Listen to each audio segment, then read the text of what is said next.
Last time, the door hinge sang, a message appeared, and a forgotten tank top took its first breath. Mo opened up the workshop she swore she'd never enter again, and found that some creations don't stay silent. This is Stitched for Rebellion, Episode 2, The Separation Thread. The morning light filtered through the fractured skylight in thin, crooked shafts, not golden, but tarnished brass. It cast long blades across the cluttered floor, igniting dust into slow-motion snow. Mo stirred on the worn daybed shoved beneath the back shelving wall. The crocheted tank top folded tightly in her arms like a swaddled secret. She blinked hard, her back stiff from sleeping crooked, one arm wrapped protectively around the garment. Her other hand still clutched Tamara's hook, fingers locked around it like it might vanish if she let go. For a moment, she forgot where she was.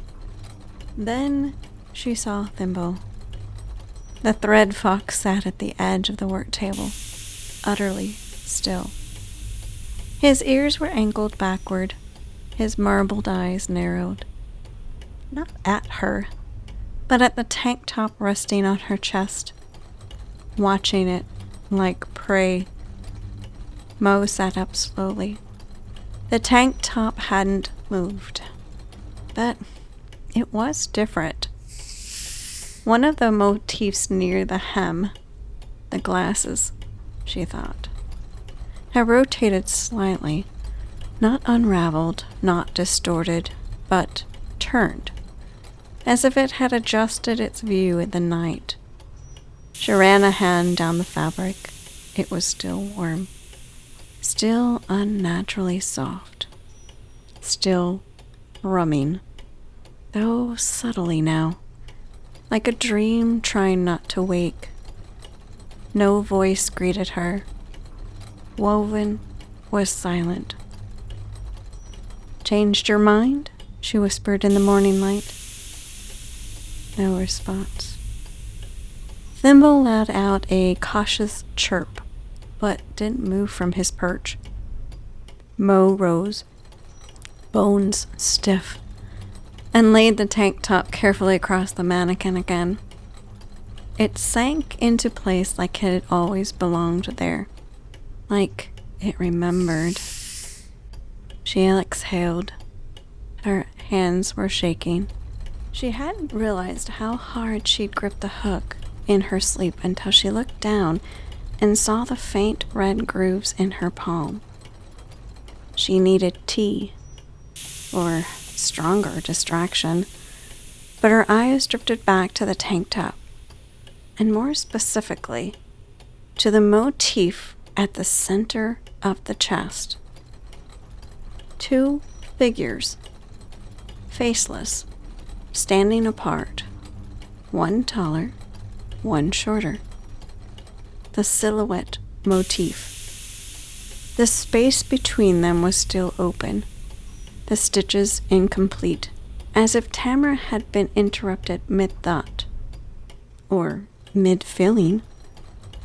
And in the gap, something shimmered. Not light. Something waiting. Mo's throat tightened. "All right, Dee," she murmured.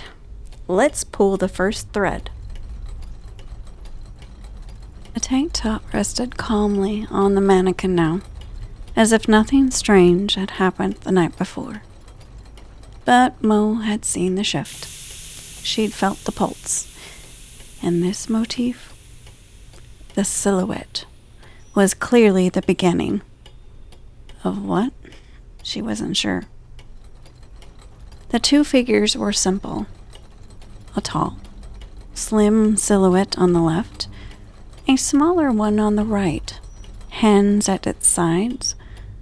Both were formed from gold and silver yarn, their outlines etched into the top like shadows caught mid-fall.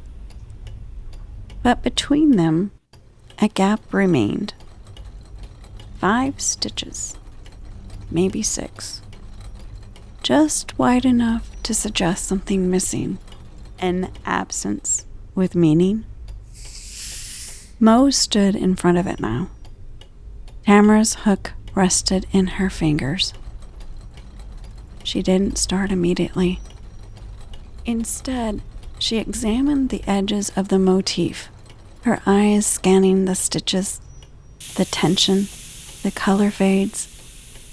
Tamara's work had always been subtle, elegant, mathematically precise.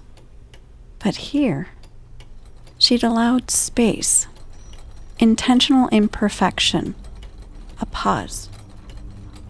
"Why leave it open?" Mo murmured, fingers brushing the yarn. No answer. Woven still hadn't returned. She pulled a short length of silver thread from Tamara's basket and worked it into a loop, smoothing it slowly. Her fingers moved on instinct. Yarn through hook, tension set, form cradled. But there was hesitation too. Not fear, something more complicated. Memory.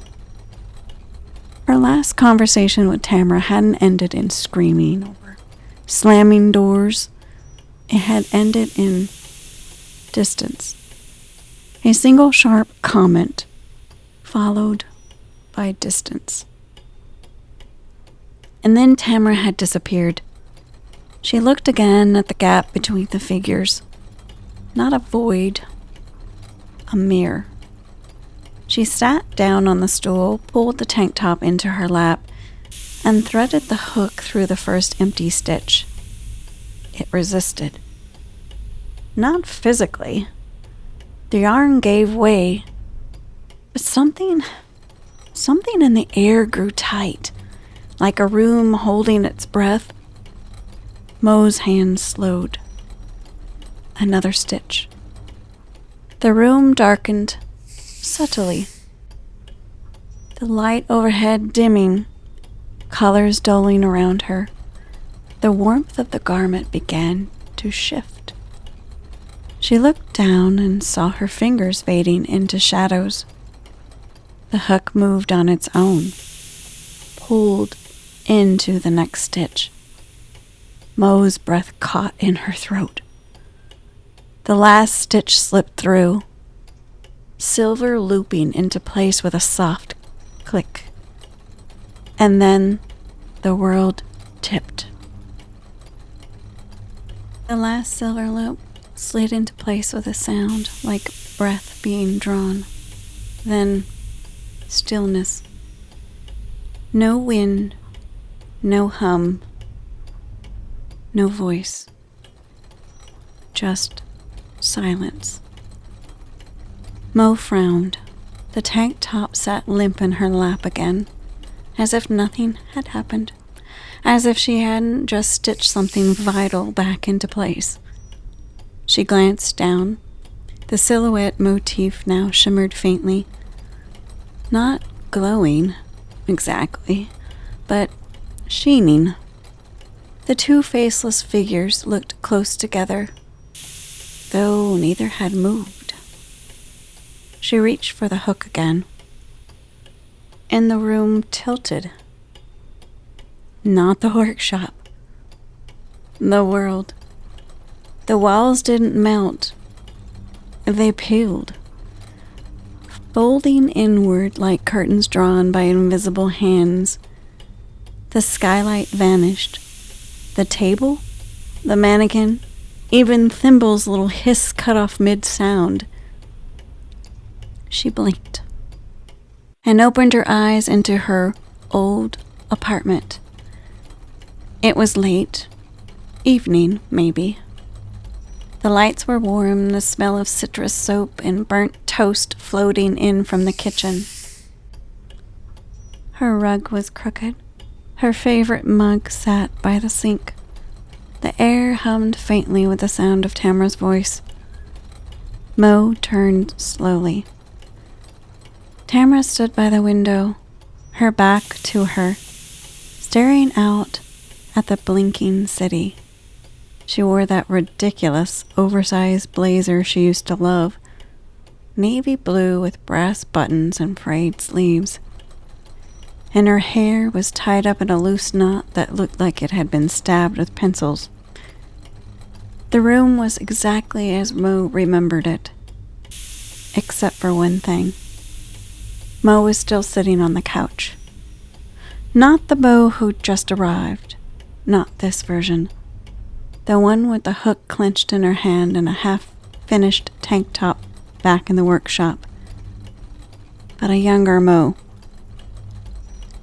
Leaning back, arms crossed, expression shuttered and sharp. The two of them, Tamara and past Mo, were mid-fight. Mo's breath caught in her throat. She remembered this. Not the words, not exactly, but the feeling. The sick swirl in her stomach, the way her tongue had turned to knives, and she'd thrown them without caring where they landed. She took a step forward. Her boots didn't make a sound. "I'm not your apprentice," past Mo was saying. "I'm your sister." "You think I don't know that?" Tamara snapped, not turning. "You think I don't feel that every time you look at my work like it's a monster?" "I don't think it's a monster. I think it's too much." Tamara spun then. Her eyes were glassy but bright, like mirrors catching firelight. "Too much for who, Bo? For me or for you?" The silence in the memory was thick enough to chew. Mo stepped forward again, slowly, her heart pounding. She was here, inside it. A memory, yes. But more than that, she could feel the emotion, the sting of betrayal, the ache of misunderstanding. It wrapped around her like yarn tightening at the neck, and the stitch in her pocket, the tank top, pulsed once, as if to remind her, No, you're not just here to watch. You're here to understand. Mo stepped closer. She expected to pass through her younger self like smoke, but instead she felt resistance, as though the air around that version of her was heavier, anchored, solid. The room pulsed faintly, like the tank top was still breathing somewhere beyond the veil. "You think I don't feel that every time you look at my work like it's a monster?" Tamara's voice echoed again, but this time it split. One version came through the air, the remembered sound, sharp and brittle. The other came from behind Mo's ribs. Not speech, thought. "I didn't want to say that. Not like that. I needed you to tell me I wasn't broken." Mo froze. The words hadn't been spoken out loud. Tamara's mouth hadn't moved beyond the original memory, but Mo heard them, like they'd been stitched into the silence.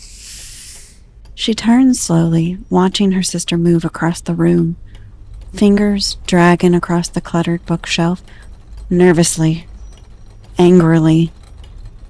More thoughts bled through the cracks. She thinks I'm obsessed, but I'm drowning in it. It won't let me sleep. It whispers. I can't tell her or she'll think I've lost it for good. But I need her to see it. I need her to see me. Mo's throat tightened. Her younger self sat stiff on the couch, arms locked, eyes guarded, a perfect defense. She's already gone. Tamara's thought was small now, barely more than a whisper. I waited too long. She's already gone. No, I'm not, Mo whispered, stepping toward her sister. I was scared. I didn't know what it was doing to you. Tamara didn't respond, not directly. The memory was fixed, unmoved by Mo's voice. But the thoughts shifted again, as if reacting to her presence. I left her the pattern. I had to. If I disappear, it has to be her. She's the only one who'd finish it the way I would. No, better than I would. Mo reached out. Her hand passed through Tamara's shoulder. Not like air, but like water. Her fingers tingled. Threads tickled her skin, unseen but present. Tam, she whispered. You could have just told me. More silence. But then, like the tug of a final stitch, one last thought unfurled in Tamara's voice. I didn't want to burden you, but you were always the one I trusted to pick up the thread.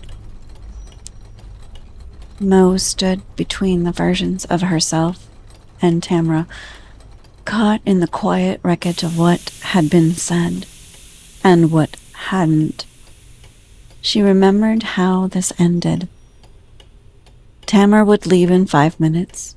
She'd take the elevator without looking back.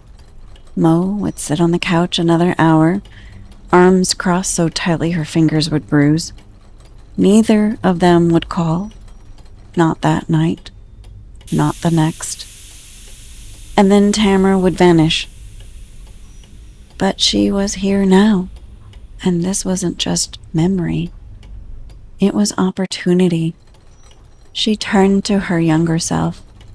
Just say it, she said softly. You already feel it. You've always felt it. Her younger self didn't move. Couldn't hear her.